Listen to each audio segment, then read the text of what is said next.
So Wu Mei the nun Way started cool. this form of Kung Fu, and she taught her student, who was a female named Wing Chun. So Wing Chun is actually developed by women. And Wing Chun taught this to her husband, and later on, it passed down to the different lineages and was adopted by Bruce Lee. Expression that I've heard, it's a quote, and I love it. And it says, the most basic cause of illness is unhappiness, and the greatest healer is joy. And I had to find like what what makes me feel really joyful. Welcome to the Health Fix podcast, where health junkies get their weekly fix of tips, tools, and techniques to have limitless energy, sharp minds, and fit physiques for life. Hey, Health Junkies. On this episode of the Health Fix podcast, I'm interviewing Danielle Pashko. Now, she's an author, a functional nutritionist, and chronic illness coach with 2 decades of experience. She has quite a story. We're going to get into it in the podcast of how she went from a thriving functional nutritionist to bedridden with chronic long-haul COVID and chronic Lyme. Man, she had a doozy there. And she's going to talk about how she rebooted herself essentially from her chronic illnesses and really got out of her head and into her mind using martial arts and using Qi Gong, Tai Chi, and even Kung Fu. Crazy. Plus, we're going to let you in on a little secret about Kung Fu in the podcast that you might not know. So perhaps you've heard of Bruce Lee or Jason Lee. Maybe you've seen their movies. I've been fascinated by martial arts forever. It may be a little bit of why I also became an acupuncturist. But really, Danielle and I have a great conversation about how martial arts really work to help retrain the body, soothe the nervous system, and really strengthen it at the same time to become more resilient to stressors. And unfortunately, chronic illness really has a strong connection to the nervous system, and someone who's had more trauma in life, someone who's had multiple issues, things that have happened, you are more susceptible to having a chronic illness. And ancient Chinese wisdom kind of knew about this.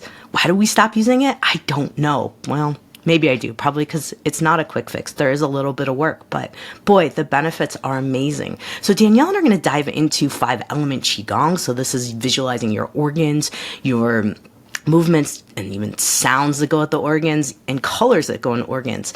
And we're going to talk about how to get started with Qi Gong and Tai Chi. We're going to talk about really how Tai Chi isn't just for old people. And like, the older I get, the older old people get. And so here's the thing. You've probably seen, multiple articles on Tai Chi, and all you think of is a bunch of older folks in the park doing Tai Chi, but really let's think about how we can bring it back and get it cool again. And now I also want to tease you about Kung Fu. You see all these guys doing it in movies. Where did it come from? It came from a woman. You're going to hear that in this podcast. So let's introduce you to Danielle Pashko so you can learn about how to reboot your nervous system with martial arts. Danielle Pashko, welcome to the Health Fix podcast. So happy to be here. Thank you. Well, from what I can tell, we have a lot in common, and my clients are really going to love this, especially my folks up in Wisconsin, where we are working with mystery illness and chronic Lyme stuff. So, of course, your background story hits really close to home for a lot of people that are dealing with mystery illness. You're feeling good, and then all of a sudden things just kind of tend to turn. So give us a little background in terms of how you transition from, just average, everyday, I'm gonna say above average because I don't like the average word. Above average, everyday gal, just live into like being like, what is going on with my health, and any insights that you may have to give folks a good intro as to how things progressed. Yeah, so I was always very physically fit, very physically active. I've been a functional nutritionist for about 22 years. So I worked in one of the top clinics in New York City, and I saw many people come in with mystery illnesses and things like Lyme disease and autoimmunity and viruses that were bothering them. And it just hadn't happened to me. And I could have only so much sensitivity because I couldn't really relate to what they were going through because thank God I felt, really well. And I started having these symptoms that did not make sense. I was getting blurred vision out of nowhere, or I was having these dizzy spells. I was having tachycardia, just feeling disassociated with my body. And I thought, am I just having anxiety? Like, what's going on with me? And just to recap a little bit, I did have thyroid cancer when I was 31, and I had some of these symptoms, but I'll tell you that the Lyme is much worse than the cancer, and that's pretty crazy for people to hear. So I was not feeling well, and I did not see a bullseye rash, and it didn't occur to me, hey, maybe you have a Lyme. But I did spend summers out in the Hamptons, which there's a lot of deer there. So I went to get a test in the clinic that I worked in, and it came out negative initially. So I just let it go. And then a year went by until I had an actual diagnosis. And by that point, as your listeners know, if you do not treat Lyme right away, it can become chronic. And that's when this hell started for me. Oh, it is a beast. I mean, if we here in Yeah. Wisconsin, if we get a bite, we have doxycycline on hand. If we get a Yeah. bite, we're just taking it. I'm giving it to the dog. It's one of those things. But of course, really the education is now starting to come around, kind of like as menopause emerges, and now we're starting to learn Yeah. more about, all these things. A lot of us are stuck in a catch-22 where we had no idea that this was even, a possibility. Now, when your initial testing came back negative, did you do a like a IGeneX test, or did you just do LabCorp? What? No, I did was it, no, I think it was Quest. No, it wasn't. No, it was maybe it was LabCorp. It was no, it's Empire Labs. I'm sorry, Okay. Empire. I was trying to think Okay. of the name. But I did have some bands, which I found peculiar. I'm like, why do, you have to have the criteria of meeting a certain number of bands to be positive for Lyme disease. And I didn't meet that requirement, but I'm like, this is strange. I have some bands, and no one really made a big deal about it, but I felt intuitively like that's really not right. Yeah. And then I was kind of assured, don't worry, you're fine. Just kind of get back into your meditation, take your adaptogens, like, do your thing, and you'll be just fine. And I was not fine. And so finally, I was going to a bunch of functional doctors outside of my practice, and no one hit on it. And then I went to a regular GP that took my insurance, and he used BioReference, which is not even like as sensitive as IGeneX, but I was really surprised. I tested positive for Western blot on from a BioReference lab that was covered through insurance. And I thought, oh my God. And as terrified as I was, because I saw so many Lyme patients come to the office, I was like, oh no, like this is crazy. But at the same time, I was happy at least I got a diagnosis, because I felt like I was dying and there was no rationale for it. So at least I knew that I'd be on a path of starting to heal if I could identify what was going on. Absolutely. I know there's a lot of debate on do we really need a diagnosis, do that, but I feel like we need a direction. And Right. sometimes that helps because otherwise with mystery symptoms and being kind of vague, it becomes lots of rabbit holes. Did you end up on different rabbit holes of research while trying to figure it out? Because we were such a Lyme focused practice, I knew exactly what I God. needed to do. And truthfully, when I had Lyme the first time around, I, even once it was chronic from doing these therapies, I actually recovered through an herbal protocol. I used a lot of acupuncture, Chinese herbs. I use supplements, peptides. I did a lot of ozone, a lot of hyperbaric.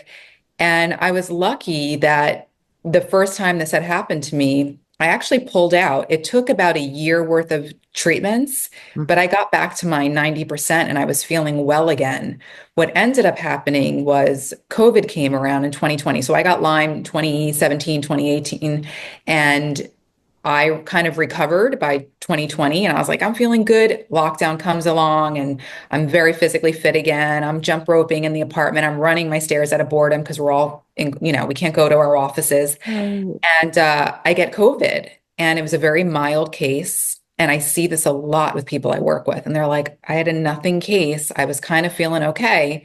And then it was like Lyme on steroids. And this time I retraced all my steps with everything that I did in the past. And it was like hitting a wall. Nothing worked. And that's when I Okay. had to reshift my direction. Yeah. This is so common. This is so common for a lot of folks. They'll, have gone either the medication route and switched up medications, then we go down the herbal route, and then if that's not working, sometimes we go back to medications, right? And this is where the acupuncture, the energy work, the movement comes in. And for Yeah. me, sometimes it's a little bit, even as a naturopath, a harder sell to be like, we're going to do something that you're not going to take per se. It's going to give your body the messages, right? And Yeah. and so how do you bridge that gap with folks to kind of explain like, hey, this is what these kind of things did for me, and this is what it can do for folks with Lyme? Well, I think if I had not experienced it firsthand and didn't have success with what I'm doing, I think people might think, oh, another therapy I have to try. Like I have to go through this whole thing. I've already seen 15 doctors, like, and now you're telling me to do this other practice. And they would probably be more resistant only because they see the changes in me and know what hell I went through. I mean, I was at a point where I had to have a nurse come to my house for like 5 hours at a time to give me IV immunoglobulin, and I would cry through it, and then I would get these super migraines, and I developed POTS where I orthostatic tachycardia syndrome. My heart rate would go up, my pulse would drop. I was agoraphobic. I was afraid to go outside because I was scared I was going to faint, and it was too much stimulation in Manhattan. So I went from that to now being in a place where I'm practicing kung fu several days a week. So like Wing Chun, besides Tai Chi and Qigong. So to be able to have that transformation, I'm like, listen, it's great. I'm not against, I think herbs and supplements and different interventions all make sense. You have to work on the gut, your nutrition has to be good. But the energetic practices and talking about chi and your life force and how in acupuncture, how moving the chi through the meridians and blocking up stagnant energy and strengthening the organs, the same thing happens with Qigong and Tai Chi, and it's real. And so I think just watching that, they start to say, okay, if it's working for you, I'll have an open mind. So I'm getting these people are coming back to me and saying they've done a class, they're trying, they're practicing things like grounding. So I think it's starting to resonate. Yeah. Yeah. It's definitely a one day at a time Yeah. type of thing. Now, I want to back up for a second and then let's dive into talking about more about acupuncture, Tai Chi and Qigong. Yeah. One of the things I hear from a lot of folks is like, but you're so healthy. How, or they are eating so clean. They're doing all the things. They're exercising. How did this happen? What kind of, how do we bridge that gap between how did this happen? Looking at the soul, of course, we'll talk about your website, Soul Hacker, as well. But like, how do we bridge that gap between how did our system go this far to create these symptoms and create this like huge warning sign? And even though you were doing what we think are all the things to keep us healthy. Right. Well, that's a detailed question, but and it goes back a little bit to we talked about, is the testing necessary? Do you need to know? And so people will always say, I need to know like the root cause of like how this happened to me or what exactly it is that's going on. And I find that for many people who were very healthy like myself and very physically fit and active and hiked and did yoga and did all those things, whether it's autoimmunity, whether it's hormonal imbalance, whether it's Lyme disease, long COVID, Epstein-Barr, any of these things, there's some kind of metabolic dysregulation that happens with a major stressor to the nervous system. So it almost doesn't matter which of these syndromes you're dealing with. Your body has a dysregulated nervous system from an event that occurred. And COVID for me was that event. And I saw other people who may not have had Lyme, but let's say they had mono when they were in college, and now they have this reactivated Epstein-Barr episode, and they're like, what's wrong with me? It was that stressor, or maybe someone's going through a breakup or looking at the state of the world and they're freaked out and they're not realizing how it's affecting their body. And then it causes them to not able to be able to have harmony. And it really doesn't matter exactly what it is from. The therapy for this whole circle of issues almost seems like the same. And that's why I respect acupuncture in so many ways, because it's not like, let's work on your diagnosis. It's like, let's talk about your symptoms and what's happening and how are you emotionally, like what's going on. And that's really what I think is important. So I think we have to identify not the diagnosis and what's going on, but what was the stressor, what's going on with our nervous system, and how can we reclaim our power by taking that back and becoming more balanced. Yeah. I mean, I think that's really something to take into account because yes, when I tell folks when we're going through different things, I'm like, it's diagnosis helps in some ways to kind of ease your mind. But at the Yeah. same time, it's not going to change the treatment protocol. So a lot of times we have that conversation to determine like, is it worth massive amounts of testing other than figuring out, okay, this is what's underlying. Now let's move forward. So I'm really Yeah. glad that you shared that with us because that helps to hear that. I mean, I can do functional testing with people, and I really, before this had all happened, and I really uncovered how much the nervous system and the energetics of our body plays a role. I was like, well, we should check, check for cortisol levels, and check your adrenals, and check this and check that. And I'm not saying these things should not be regulated. Yes, you want your thyroid in balance, you want your hormones balanced, but guess what? You can take the bioidentical hormones, or you can be taking the thyroid medicine, and your TSH or your thyroid hormones can look perfect on the labs, but if you are in that stress state, you're still going to feel like crap. So what if your test comes back better? You're not fixing that health, and that's what we need to work on more. So I kind of, rather than scare people with looking at a lab report with a lot of red on it, I'm not saying if you have cancer or something more serious, like of course that you need to see a doctor, but I'm just saying like if you kind of know what you're dealing with, don't cause your body more stress by running from doctor to doctor to doctor and spending all this money and stressed about money because now you're on disability. It's like go into the solution, and that is really what I want to talk about. Yeah, absolutely. I agree. I agree because looking at lab after lab or looking at antibodies after antibodies for Hashimoto's, Right. I mean, Yeah, it does stress people out. I absolutely agree. totally. I agree. So let's, like you said, move into the positive side of things and where you're seeing really great changes and where you've seen them with yourself. So what are the positive changes you've seen and what are you doing for yourself? I'd love to hear all about it because I think that's the good stuff here. So I addressed a lot of my symptoms through, really getting into my body. I had major vertigo. I had the POTS, which I explained, the terrible tachycardia, rapid heart rate. No longer experience that. My energy is really, really good. I went from being basically in bed a lot of the time or not unable to make plans, having to work remotely, not going in the office because I was feeling so bad, just being like a shell of myself to now like I'm between New York and Miami during the winter, mostly Miami, but I'm in Manhattan now and I come up to train once a week to practice Wing Chun Kung Fu, which is Bruce Lee's practice. Yeah. So and then I like walk there and walk back 2 miles. So it's like I get in like a 5 mile walk and I'm practicing Wing Chun. So and I still practice Tai Chi and Qigong daily, but that has given me the strength to do the ultimate of what I considered my power. And when I was really not well, I got very heavy into visualization. And it's interesting because my visualizations, I used to see myself as this martial arts practitioner, never practiced in my life. I was always a yoga person,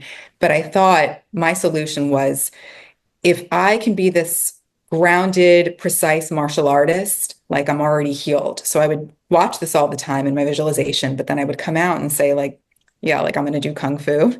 So I found there's an expression that goes, when the student is ready, the teacher will appear. And I'm like, maybe I could start with Tai Chi. Tai Chi is still Kung Fu, it's just more internal form and slower.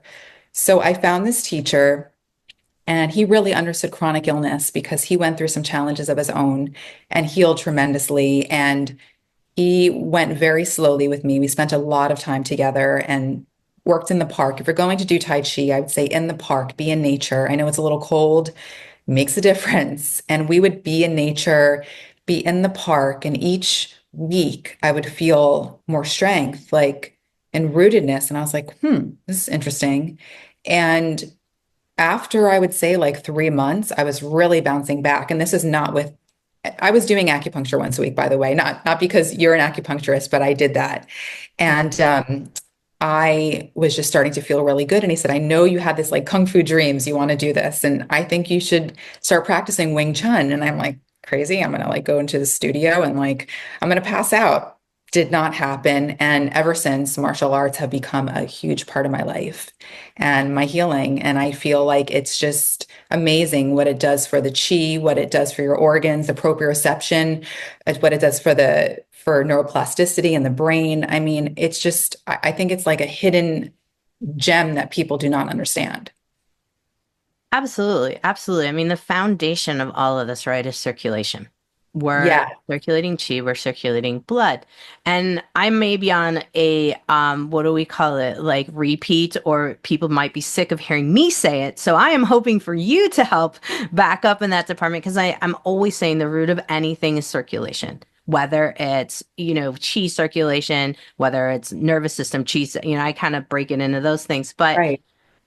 tell us a little bit about when you were like, okay, this is working. Like, I'm sure you geeked out on like, okay, how is this working? What is it doing? Oh, totally. Well, especially Qigong. I mean, there's one practice I really like to do, which is 5 element Qigong, and you're working on the different organs. So you understand this, but for someone who's maybe feeling a lot of anxiety and they're just like anxious all the time. It can be related to spleen chi deficiency or kidney chi deficiency. And so working on those organs really helps. So in 5 element Qigong, we'll work a lot on the earth element, which is, let's say, the stomach spleen. So I'm doing these exercises to help to strengthen that and really feel rooted. And then I might do an exercise for the kidneys where I'm actually pressing on my back and I'm moving in such a way where I'm like leaning back and on one foot. And I'm doing this to maybe release some fear. Another emotion that's trapped or people can't detoxify well, they're maybe having issues with their liver. So there's an exercise where you're punching and you're making a sound, shh, and using your eyes, like breathing through your eyes as you're doing this. And not only does it bring circulation to the body, but it's like letting go of like a lot of stored emotion that we feel. Like I find that a lot of people who are more susceptible to having these kind of illnesses, a lot of people could have Lyme or have autoimmunity or have something, but maybe it doesn't, they're not presenting with it. Hmm. But when you have a lot of trauma or emotional dysregulation or that sometimes when it comes out more. So to be able to release a lot of this stagnant energy throughout the body, it's really helpful. And if you do it barefoot, it's even better. So I like to either do it in the park, get right in the grass, or when I'm in Miami, I'm right in the sand. That's my sunset um, exercise. I mean, I'm like the crazy lady, and who's on the sand, and I'm just like doing all these weird exercises, and I kind of know people from it because they're like, "What's that?" And yeah, I love it. Oh my. Now, is your mentor the one that we see in the videos on your website? Is that who's with you on? Yeah. Sifu Gary Tong. Yeah. Okay. He's like my angel. Like seriously, he just helped me so much. Yeah. Nice. Nice. Yeah, I think for a lot of people, thinking through how this type of, and I'm going to say exercise because it is movement. It is, something that everyone's like, oh, we need more movement. We need more of this. It's also like a two for one because it's a practice of, Right. we're working on the nervous system along with an exercise. And so how do you how do you explain, like when you're talking about 5 element Qigong, how do you explain getting into the organs? Are you talking with folks about how you're breathing into them, you're bringing energy, you're visualizing them? Give us a little bit more background there, because I think one of the hardest things for me to describe to folks is like, so we're going to do some breathing and we're going to, give us your version of it. So you could think about the organs and then imagine where they are in your body. So it's good to have a sense of where the organs are when you're visualizing them and doing the practice. And then the movements, they also have sounds associated with them. So let's say like I'm giving an example, you're working on the heart, which is a circulatory system. So you're doing this movement that you're bringing the arms all the way up in a circle, and then you're bringing your hands to your lower and your middle dantian, which is like these energy centers, and then you're making the sound. And then you're also visualizing the color red, which is the heart. So it's like you're doing these things in combination. So it's not just moving, but you're thinking, okay, circulatory system, that's my heart, it's the color red, and the sound is ha. So it's each organ has that and a different sound. So you start to get familiar with that and familiar with the colors. And I'll take a breath in between each movement for each organ, and I'll visualize the color of what's the association and close my eyes and root myself. So that's how I've learned to do it. That's cool. It's Yeah. cool. I mean, it looks, from your videos, you've got a lot of different resources. And of course, you've got your membership there where folks can join in and learn more. And give us a little sense of like, let's talk about your website. Let's talk about how folks can interact with you and how you offer your variety of support because you have the Tai Chi, you have the Qigong. So give us a little more background there in terms of nervous system regulation, what you're doing, and that side of things. Sure. So I call the series that's on the website, it's not a lot of videos, it's 7 videos, and I call it the Daily Soul series because it's meant to be something that if you can get as much of it in as you can daily as just part of your practice, it's going to help you. And these are the types of exercises that I did with my Sifu teacher um, to really help me. So the first one is warming up with body tapping. So like talking about circulation and moving. So like a lot of us we like it's and from like a somatic perspective, sometimes we don't even like touch certain parts of our body or people don't touch us there and like we're just don't even have energy going. So it's like you're tapping the arms, you're tapping your legs, you're hitting your glutes, you're doing all these tapping and you're really waking everything up, and it's like a great way to start your morning, the body tapping. Also, you're working on the intestines and hitting your chest and this sort of thing. And it's waking you up. So that's the first one. And I think people should start with at least the first 3 because those are really the most healing. So the body tapping. And then the next one is Qi circulation and intestine exercises. So you talked about circulation. So we do some of these movements to move the Qi. And then the intestines exercises, that's like if we think about the gut holds 70 to 80% of our immune system. And also, this is where we hold a lot of our stress and the gut brain connection. So, you're doing these exercises where you're really working on the intestines, and that's so good for fatigue. Specifically, people who have chronic fatigue, if they just we do account together to about 100 of these. But my Sifu told me when he was having some fatigue issues, he would do about 1,000 a day and just standing, rooting himself, the intestine exercises and just breathing in and like letting it go. And that, I mean, fatigue is such a big issue with any of these syndromes. So that's a really good one. And then the next one that we were doing in there that was also very good was the 5 element Qigong. So those 3 are a great start. And then if you have more time, it's uh, very beginner Tai Chi. Tai Chi is like, it's good to work with somebody, but this is sort of a supplement. So usually you would do like a 24 posture, 36 posture. This is Yang style Tai Chi. This is just like a 12 posture Yang style to get you introduced to the form and the movement, but it's not so heavy in the Tai Chi as it is in the Qigong. Okay. Yeah. Okay. Yeah, I think for a lot of people, it's going to be intro, right? Because Yeah. it's not mainstream for us. And maybe we've seen the Yeah. classes in the park where people are doing Tai Chi, but for a lot of folks who have fatigue, who have dizziness, I mean, we're talking baby steps. How many minutes were you able to do when you first started, just out of curiosity? So when I first started, we would just practice the body tapping, uh, the chi circulation, and the intestine exercises, and maybe five element qigong. We didn't even go that far. We would just work on the earth element, stomach, spleen.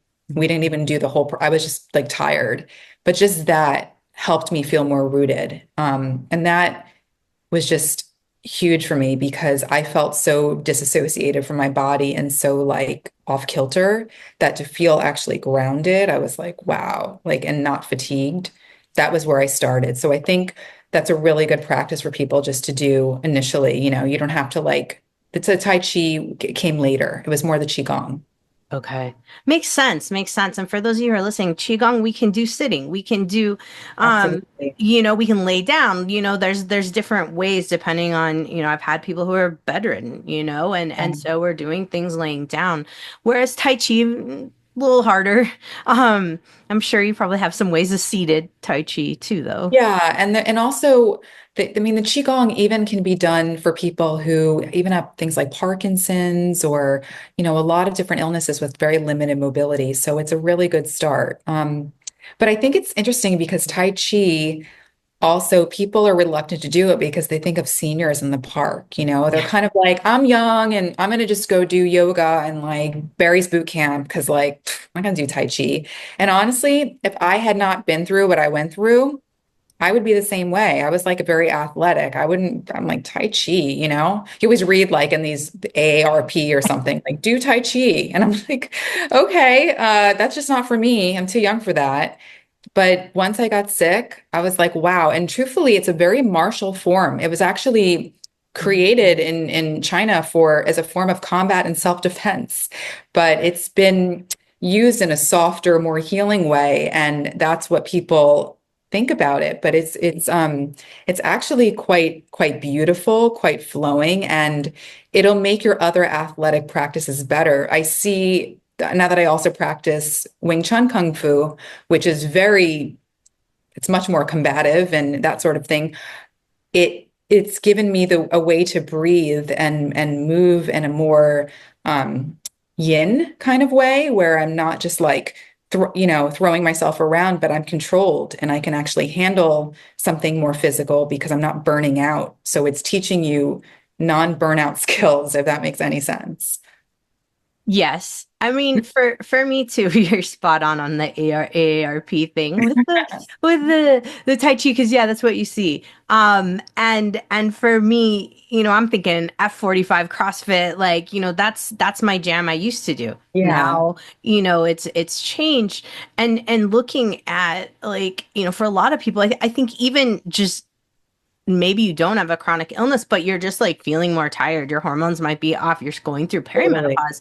This type of shift can actually be so incredibly useful. And just in terms of just aging well and being nice to your joints. But I'm very curious about the Kung Fu. And I think for a lot of people, they might be like, ooh, now that bridges like getting from, let's put it this way, being chronically ill and being someone who was super fit before, it bridges and gives you that like future, like, oh, I can take this, and there's a trajectory that goes back to fitting my soul, let's say that.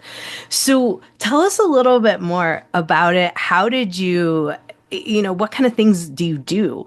Like, I'm imagining Bruce Lee, right? So Yes. I've got that on the far end, but I'm going, what kind of things, do you do to start off with? Because people are probably thinking like chomping and spinning and all kinds of things. Right. So there's a lot of exercises that are very good for the brain and the nervous system in Kung Fu. It's not all like super yang, like let's just fight. Like, Yeah. and this is the coolest thing for you female listeners. So you think Bruce Lee, Wing Chun Kung Fu, which is okay, which is what he is known for. Wing Chun, I don't know if you know this, but Wing Chun was developed by a nun named Wu Mei in Shaolin. So Wu Mei the nun Way started cool. this form of Kung Fu, and she taught her student, who was a female named Wing Chun. So Wing Chun is actually developed by women. And Wing Chun taught this to her husband, and later on, it passed down to the different lineages and was adopted by Bruce Lee. And now you see a bunch of men doing it, but it's been rebranded as like Bruce Lee, Yip Man, fighting art. Well, it came from women. So that's pretty awesome because women get attacked in close range. So a lot of the movements are made for females to have self-defense when they're getting attacked so closely. So it's kind of like a grappler's mentality, like you're able to fight very close and it's very precise, but a woman can totally do it. And you do these exercises. One of them is called the very basis for Wing Chun. One is called the Sunam Dao, and it's this different form. It's all these different forms, which you'll see each part of Kung Fu comes in. It's like a 3.5 minute meditation of all the postures that you actually do when you fight. But it's like a meditation. So I will take my time and do it by the beach, the Sunam Dao, and maybe take 10 minutes to go through it just with softness.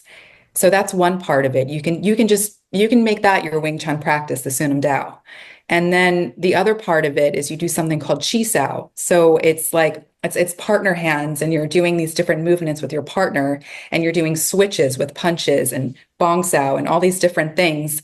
And it takes a lot of brain because you're like, ooh, like which way is my partner going to go? And like Tai Chi, once you become sensitive, you can close your eyes and it's like chi sensing your partner and you know, am I throwing a punch? Am I doing a block?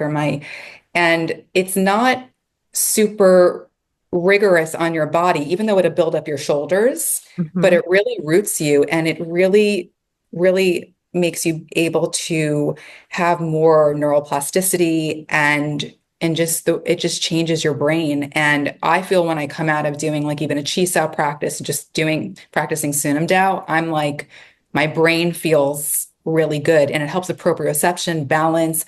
So yes, there's a lot of sparring, there's a lot of fighting. You can choose to do that, but you can just learn the basics of Wing Chun, which are very very effective and they are also very good for your health. And a lot of people are not promoting the health benefits of it. And I think that's like a huge part of it. And it's really helped my health when I practice in the way of sensing someone and breathing and using my Tai Chi in the Kung Fu.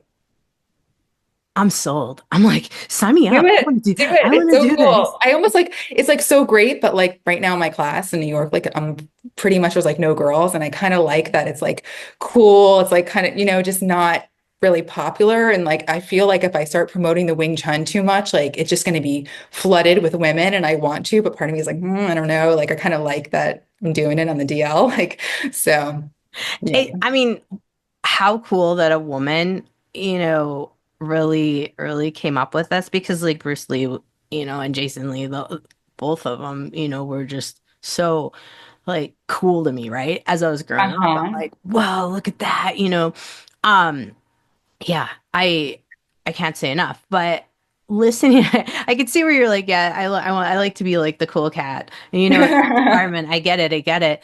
But I am thinking like, what you're describing is really repair of how we connect with our nervous system. Yes. Much like people are talking about different types of practices of balance and whatnot. And some years ago, I read a book that by Norman Doidge or something like that. I think that's how you say his name, The Brain That Changed Itself. And they were doing different exercises in there with patches on and things of that nature, putting it over Mhm. the eye so that you could train cross body. But I'm thinking here, like you're actually going beyond that so that you don't even need the patch. You just close your eyes and you can visualize what's coming next. And this is like your sixth sense, let's call it. Maybe we're developing that. And so my where am I going with this? I'm going with it in terms of do you believe, and I know this is a loaded question, but do you think that at some point, some of what happens to us in terms of chronic illness really is a degradation of how we communicate with our nervous system? Oh, 100%. 100%. Yeah, I absolutely feel that way. And as much as it can throw us into being dysregulated, I think we can also teach ourselves how to regulate that once again. But you have to work on it. And, there's a lot of brain retraining programs when you talk about the brain that changes itself. I remember reading parts of that book because I did one of the brain retraining programs called DNRS. Uh-huh. People know that, or they know the Gupta program, and it works great for some people. I'm not knocking it.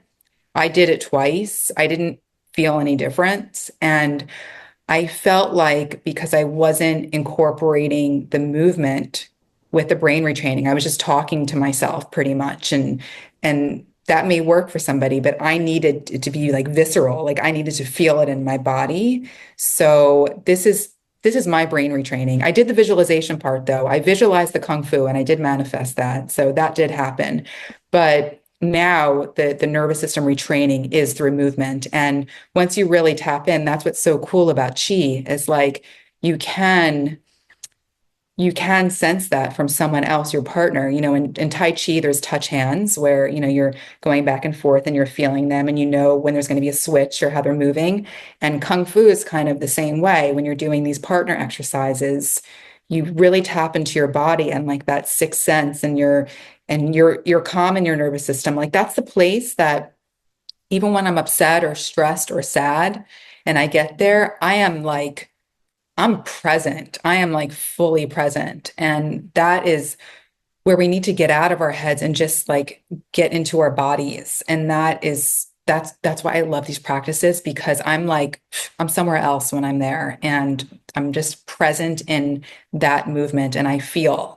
And that's where we want to be because some of us have forgotten how to feel. We're so disconnected to our bodies. And I was there. I was like, people would talk to me and they're like, Earth Danielle, like where did she go? I was felt so sick and all I could do was focus on my health. Oh my God, my symptoms, that feels weird, body checking. No, I don't do that anymore. It's it's definitely all you describe are things that I've seen in my patients for sure. It becomes obsession in terms of what's going on internally. And I've found for myself different practices like rock climbing and sailing for me have meant things Yeah. and they're, brain and some movement involved. And, I'm looking at it going like, wow, when I've seen people at their healthiest or their peaks, there's some kind of practice going on. And I came from a background of kickboxing and taekwondo. And so looking at it, I haven't done it in years. Broke up with that boyfriend, that's what happens. Yeah. Moving on. And so it's one of those things where you're like, wow, wait, maybe it is a little bit of feeling the feels, but also being able to feel just getting into that side of things and taking the thought process out that really helps. And so I know I'm kind of just reiterating what you said, but for helping folks to really land this home, it seems that, we talk a lot about fight or flight. We talk a lot about fight, flight, freeze, fawn too. And it seems that there's a lot of like if you look at a lot what's going out there is everyone's like do the calm but don't do the fight. But maybe we need to feel the feels to go through all the things and have a little bit of that fight to get back to our primal selves. What do you think about that thought process? No, I think that definitely makes sense. And having some of the fight you're talking about, like literally having some of that. Yeah, once you're strong enough, it gives your body a lot of confidence. It's actually bringing back to you like I am strong. Here, like you feel like confident, and when you feel confident in your body, it gives you more power. And Mhm. also, you mentioned how you did rock climbing and things that bring you joy, and that's another part of it. It's like two words that come to me that maybe sound a little bit cliche, but joy and flow, right? So like when we're like in our like in a flow state where we're like loving what we do and we're like it just for some people, hey, martial arts may not be everybody's Right. thing, but they find that thing that can get them out of their head and into their body, great, go with that. And also, but these practices are joyful to me. Like all my friends say, they're like, Danielle, like you light up when you talk about this. Like I'm and I used to be like, I love talking about health and I could talk about, nutrition or whatever, but I don't light up in the same way anymore. Like this for me brings me happiness. And there's a great expression that I've heard. It's a quote and I love it. And it says, the most basic cause of illness is unhappiness, and the greatest healer is joy. And I had to find like what makes me feel really joyful, and doing this is one of those things. And so people need to find a practice. It'd be great if they could, challenge themselves a little bit without having post-exertional malaise, but a little challenge. But also like gotta love it. Otherwise, it's just going to be another drain for you. So find what is your happy place. This is my happy place. Yeah, yeah, absolutely. No two of us are the same, and I've seen some great progress when someone has some hobby that they can get out of the head into the body a little bit and just kind of get in the flow. So tell us a little bit about what you're up to, how you're coaching folks, how you're helping folks on this level find their joy and their flow. So forever it had been nutrition. Someone has an issue. I say, send me your lab work. Maybe we'll run some extra labs, see what's going on, figure out. That was always how I worked. And then I come up with a nutrition program for them, or I worked a lot with weight loss. And now it's funny because people will reach out to me and they have something going on. A lot of people I work with have chronic illness situations. And I say, well, send me your lab work. And they're like, I just want to know, I just want to know what you did and how can I get out of my head to be able to get into a practice. Like, tell me more about the grounding. Tell me about what you're doing. And also, like, I'm into vagus nerve stimulation. That's another thing. Like, what are you doing to stimulate the vagus nerve? What is your meditation practice like? And we start getting into things like that and visualization. And I find that I might end up doing a session talking about things that maybe sound a little esoteric to certain people. But once you've gone down the road of seeing enough doctors and scaring yourself, and you're just not, it's like, we're like, okay, I'm open to the change, even though this may sound woo-woo, like if it works, let me try. So I'm doing a lot of that now that I kind of fell into that. I never thought like that's how I would be coaching people.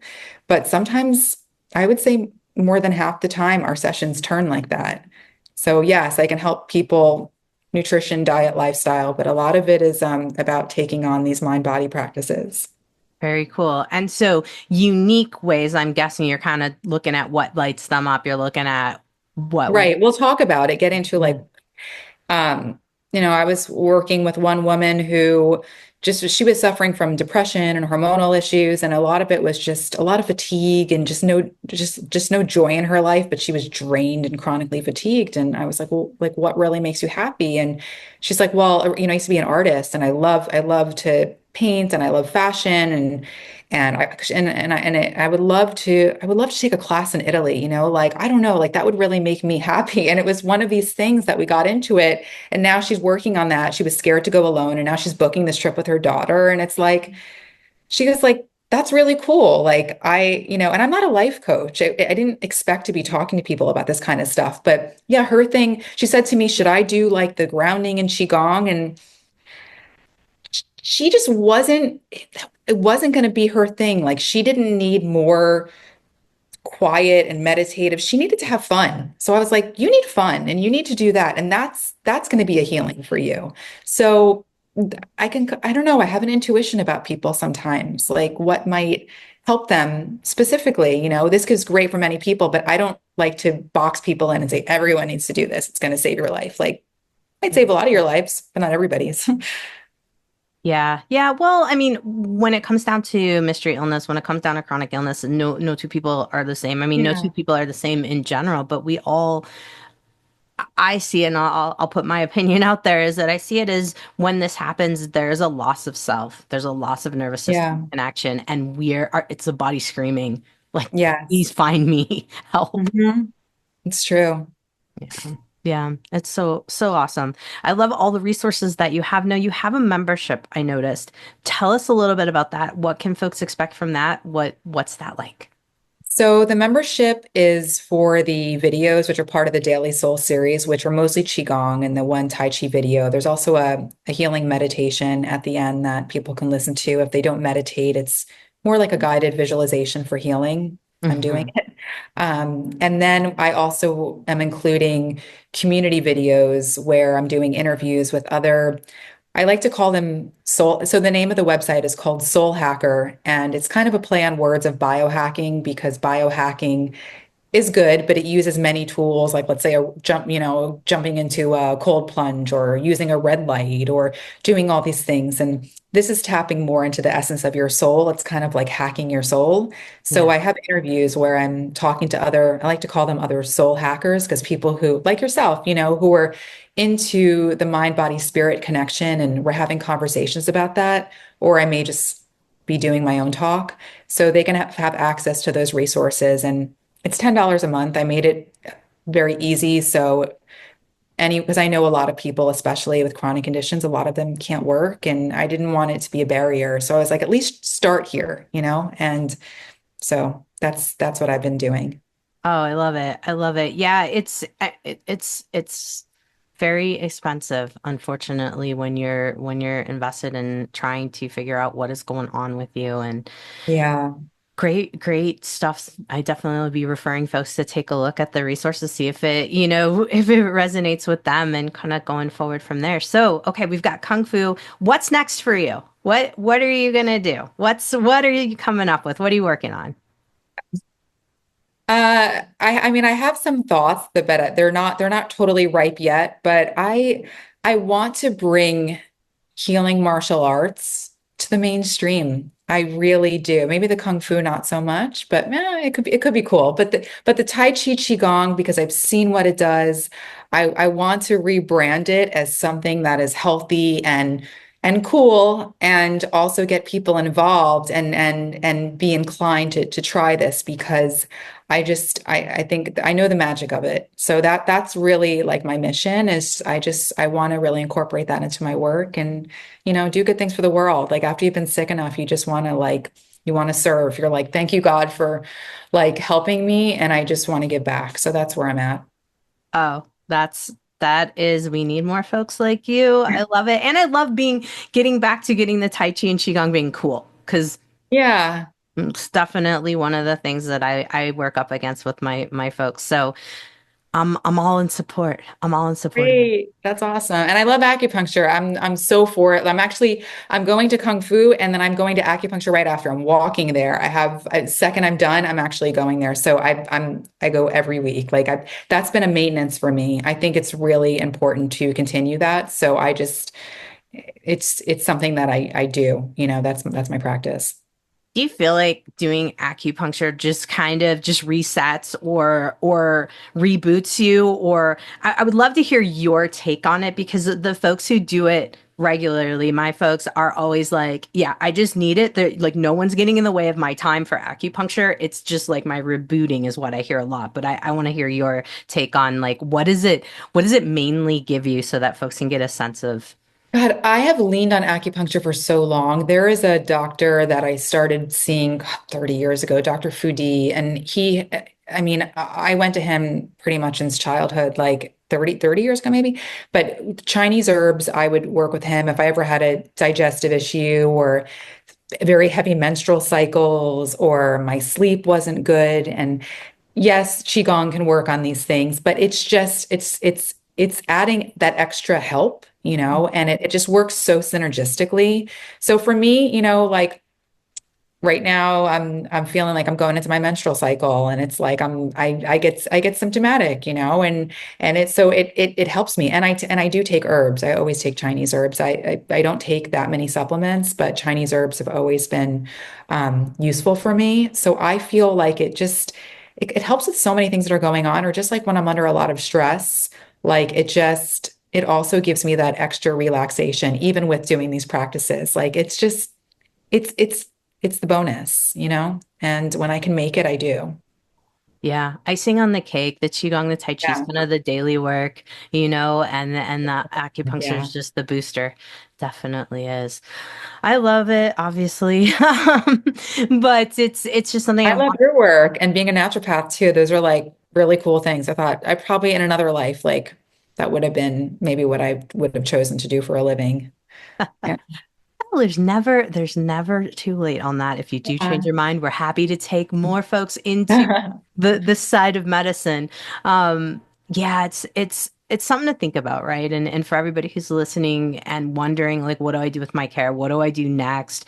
Maybe you've seen 20 people, maybe you've seen some naturopaths. Perhaps it's time to look into chatting with Danielle and seeing, if there's something to work on your soul a little bit. And that's usually when I hit to when folks have tried everything. I'm like, let's try you. That's pretty much where I head to with this. So Yeah. yeah.